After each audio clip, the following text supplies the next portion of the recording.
In various regions of the world, hunting is coming under increasing scrutiny. And there appears little likelihood that this reality will fade anytime soon. So let's state the problem in clear terms. Why doesn't society recognize the good we do?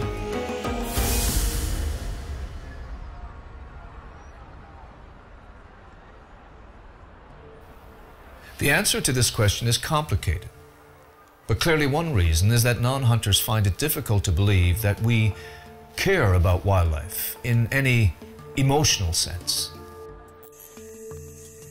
Seemingly, they cannot get past their impression that we take pleasure from an experience that often results in the death of wild creatures, and therefore we cannot possibly care for animals. They say we only intervene in debates on wildlife's future when the opportunity to hunt is threatened, and not for the good of wildlife as such. In some, perhaps many cases, they are right.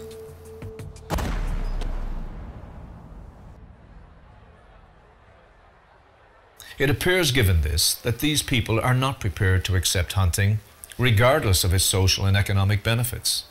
They reject it on an emotional basis. I disagree with those who argue that we can ignore this issue and who suggest there is really no way to effectively change societal views on hunting. But how do we do this?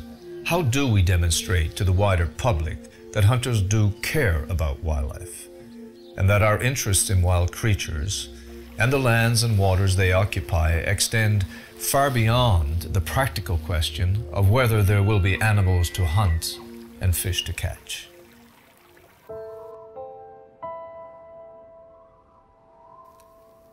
I suggest we begin by honoring the hunted.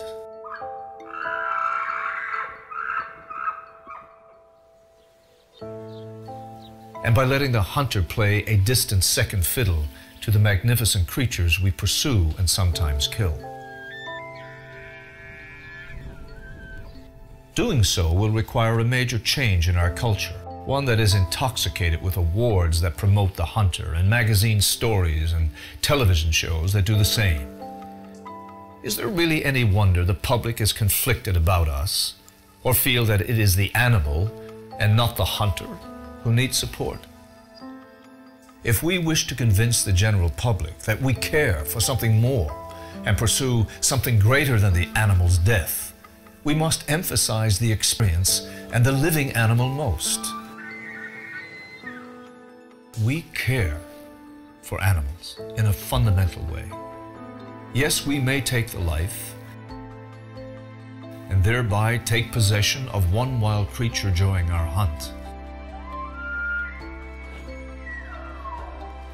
But that does not mean we do not admire them in life and wish to see their future secured, even if that future does not include hunting.